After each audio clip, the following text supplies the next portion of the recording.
નમસ્કાર અને આજની આ ડીપ ડાઇવમાં સ્વાગત છે. આજે શરૂઆતમાં જ આપણે જે ગુજરાતના લીલાછમ ખેતરો અને તેમાં કામ કરી રહેલા ખેડૂતોના સુંદર દૃશ્યો બતાવી રહ્યા છે એની પાછળ એક ખાસ કારણ છે. હા, બિલકુલ. અને આજની આપણી આ ચર્ચાનો મુખ્ય હેતુ પણ એ જ છે. ગુજરાતના લગભગ 56 લાખથી વધુ ખેડૂતો અને સામાન્ય નાગરિકોને સીધી અસર કરતા બે બહુ જ મોટા ઐતિહાસિક નિર્ણયો લેવાયા છે. સાચી વાત છે. અને એટલે જ આજે આપણે સરકારની આ નવી જાહેરાતો અને ખાસ કરીને મોઘેરુ મેહણાના જે અહેવાલો છે એ સોર્સ મટીરિયલના આધારે આ ડીપ ડાઇવ કરવાના છીએ. આપણું મિશન એ સમજવાનું છે કે માત્ર એક 300 રૂપિયાનો નાનો ફેરફાર જમીનના વર્ષો જૂના વિવાદોનો અંત કેવી રીતે લાવી શકે છે. એક્ઝેક્ટલી. હું પણ એ જ કહેવા જઈ રહી હતી. આ કોઈ સામાન્ય અપડેટ નથી. જે લોકોને ખેતી સાથે સીધો સંબંધ છે એમને ખબર જ હશે કે જમીનના કાગળિયા કરાવવા કેટલા અઘરા હોય છે. હા, તો ચાલો આપણે આને જરા વિગતવાર સમજીએ. મુખ્યમંત્રી ભૂપેન્દ્ર પટેલે જમીનની વારસાઈ વહેંચણી માટે જે સ્ટેમ્પ ડ્યુટીમાં જંગી રાહત આપી છે એ ખરેખર બહુ મોટી વાત છે.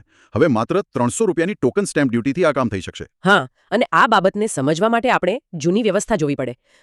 અગાઉ ખેડૂતો સાથે જંત્રી આધારિત ઊંચી સ્ટેમ્પ ડ્યુટીને કારણે બહુ મોટો અન્યાય થતો હતો. એટલે કલ્પના કરો કે તમારી પોતાની કાયદેસરની વસ્તુ છે, તમારા બાપદાદાની જમીન છે, અને એ જ વસ્તુ તમારા નામે કરવા માટે તમારે કોઈ બહુ મોટો ટેક્સ ભરવો પડે. આ તો કેવી વાત કહેવાય. બરાબર છે. અને એટલે જ આ દરવાજો હવે સાવ સસ્તામાં ખુલી ગયો છે. જો આપણે કાયદાકીય માળખાની વાત કરીએ તો ગુજરાત સ્ટેમ્પ અધિનિયમ 1958ની કલમ 9 હેઠળ આ રાહત આપવામાં આવી છે. અચ્છા, એટલે આ કલમ 9નો ઉપયોગ કરીને સરકારે આ નિર્ણય લીધો છે એમને? હા, અને જુઓ, આ કોઈ અચાનક લેવાયેલો નિર્ણય નથી. વર્ષોથી ખેડૂત સંગઠનો, ભારતીય કિસાન સંઘ અને સમાજના જે અગ્રણીઓ છે એમની સતત રજૂઆતો આવતી હતી. આ એ જ રજૂઆતોનું બહુ સકારાત્મક પરિણામ છે.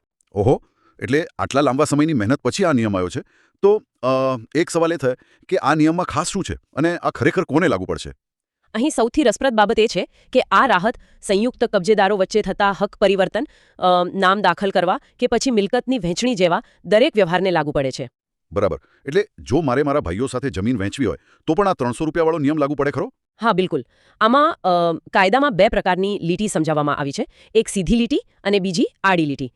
આપણે સ્ક્રીન પર અત્યારે જે ફેમિલી ટ્રી એટલે કે વંશાવળીનું ગ્રાફિક બતાવી રહ્યા છીએ એનાથી આ બહુ સરળતાથી સમજી શકાશે. હા, એ ગ્રાફિકમાં દેખાય છે કે પિતા, પુત્ર અને ભાઈ-બહેન વચ્ચે જમીનની વહેંચણી થઈ રહી છે અને બાજુમાં માત્ર 300 રૂપિયાનો સ્ટેમ્પ દેખાય છે. એક્ઝેક્ટલી. એટલે સીધી લીટી એટલે કે પિતાથી પુત્ર કે દાદાથી પૌત્ર વચ્ચેના વ્યવહારો. આમાં તો લાભ મળશે જ, પણ એમની ગેરહાજરીમાં જો ભાઈ-બહેન વચ્ચે વ્યવહાર થાય, જેને આડી લીટી કહેવાય છે, તો ત્યાં પણ આ નિયમ લાગુ પડશે. અરે વાહ, આ તો બહુ મોટી રાહત કહેવાય. પણ આમાં કોઈ શરત ખરી? મતલબ કે એક જ સ્ટેમ્પમાં બધું કામ પતી જાય કે પછી કંઈક અલગ નિયમ છે? બહુ સારો પ્રશ્ન પૂછો. આમાં એક બહુ જ મહત્વની શરત છે. જો આ વહેંચણીની પ્રક્રિયા એક કરતાં વધુ તબક્કામાં થાય તો દરેક અલગ કેસમાં અલગથી 300 રૂપિયા ચૂકવવાના રહેશે. અચ્છા, એટલે ધારો કે પહેલા દાદાથી 3 ભાઈઓના નામે જમીન થાય તો એના 300 રૂપિયા, અને પછી એ 3 ભાઈઓમાંથી કોઈ એક પોતાના દીકરાઓના નામે કરે તો એના બીજા 300 રૂપિયા. આવું ને? હા, બિલકુલ એવું જ. દરેક સ્વતંત્ર વ્યવહાર માટે અલગથી ટોકન ડ્યુટી ભરવી પડશે, જેથી રેકોર્ડ એકદમ સ્પષ્ટ રહે. સમજાયું. પણ અહીં એક તાર્કિક મુદ્દો એ ઊભો થાય છે કે ફક્ત ફી ઘટાડવાથી સમાજમાં શું મોટો બદલાવ આવી શકે? એટલે 300 રૂપિયા કરવાથી એવું તે શું થઈ જશે? જુઓ, આનો જવાબ સમજવા માટે આપણે એક બહુ મોટા ચિત્રને એટલે કે બિગર પિક્ચરને જોવું પડે. અગાઉ થતું એવું કે ઊંચી ડ્યુટીના ડરથી પરિવારો કાયદેસર નોંધણી જ નહોતા કરાવતા. ઓહો, એટલે પેલો કાચો વ્યવહાર કરતા હશે એમને? હા, મોઢે મોઢે વેચી લેવાનું. સાચી વાત છે. મોઢે મોઢે જમીન વેચાઈ જાય, પણ કાગળ પર તો નામ દાદાનું જ ચાલતું હોય, અને પછી પરિણામે કૌટુંબિક વિવાદો થાય, મારામારી થાય અને વર્ષો સુધી કોર્ટના કેસ ચાલ્યા જ કરે. બરાબર છે. એટલે હવે આ ઓછી ડ્યુટીના કારણે લોકો કાયદેસર દસ્તાવેજીકરણ તરફ વળશે. 300 રૂપિયા તો કોઈ પણ સામાન્ય ખેડૂત કાઢી શકે. એક્ઝેક્ટલી. અને આનાથી સૌથી મોટો ફાયદો એ થશે કે જે આપણું હકપત્રક છે, જેને આપણે રેકોર્ડ ઓફ રાઇટ્સ કહીએ છીએ, તે વધુ સ્પષ્ટ બનશે. હા, એટલે માલિકી અંગેની જે ગેરસમજ હતી એ ઘટી જશે. અને મને તો એવું પણ લાગે છે કે જમીન સંબંધિત વ્યવહારો ઝડપી બનશે. એટલે ઇઝ ઓફ ડુઇંગ બિઝનેસને પણ સીધું પ્રોત્સાહન મળશે. એકદમ સાચું. ખેડૂતોને બેંકમાંથી લોન લેવી હોય કે બીજું કોઈ સરકારી કામ હોય, સ્પષ્ટ માલિકી હશે તો બધું જ ફટાફટ થશે. આ બહુ જ સરસ માહિતી છે. પણ આ જમીન માલિકીની વાત નીકળી જ છે તો સરકારે બીજો પણ એક ઐતિહાસિક નિર્ણય લીધો છે જે ગણોતિયાઓને સીધી અસર કરે છે. આ ગણોતિયાઓનો શું પ્રશ્ન હતો? હા, આપણે ટેનન્ટ ફાર્મર્સ એટલે કે ગણોતિયાઓની વાત કરી રહ્યા છીએ. ગુજરાત ગણોત વહીવટ અને ખેતીની જમીન અધિનિયમની કલમ 32નો આ આખો મામલો છે. અચ્છા, એટલે પેલો નિયમ કે ખેડે એની જમીન વાળો? હા, બિલકુલ એ જ કાયદો.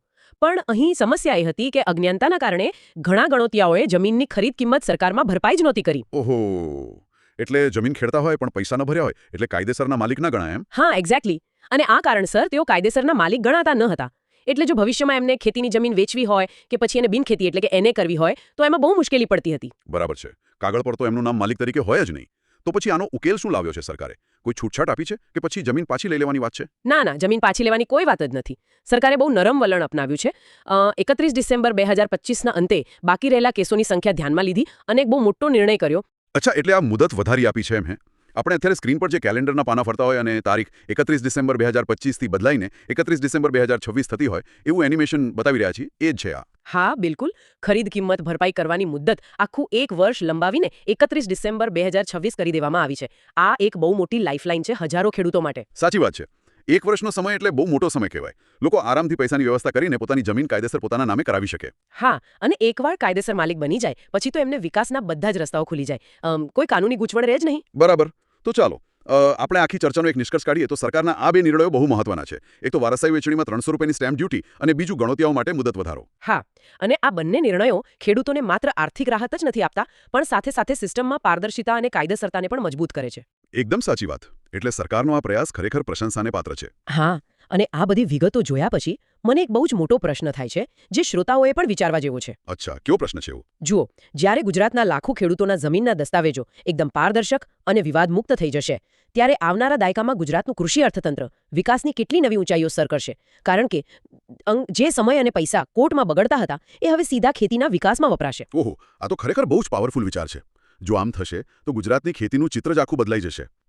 જે લોકો સાંભળી રહ્યા છે એમને આ પ્રશ્ન પર ચોક્કસ વિચાર કરવો જોઈએ. બિલકુલ, અને લોકો સુધી આ સાચી માહિતી પહોંચે એ પણ એટલું જ જરૂરી છે. હા, અને એટલે જ હું સ્પષ્ટપણે જણાવી દઉં કે આવી અનેક મહત્વની અને સાચી અપડેટ્સ મેળવવા માટે દરરોજ mogerumehoona.in એટલે કે mogerumehoona.in વેબસાઇટની મુલાકાત ચોક્કસ લો. ત્યાં તમને આવી જ સચોટ માહિતી મળતી રહેશે. હા, આ બહુ જ જરૂરી છે કારણ કે સાચી માહિતી જ લોકોને જાગૃત કરી શકે.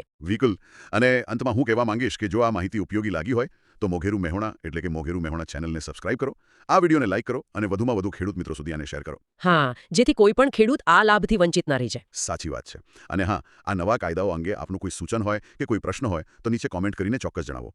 તો આજની આ ઊંડાણપૂર્વક ચર્ચા અહીં જ પૂરી કરીએ છીએ. આવજો. આવજો.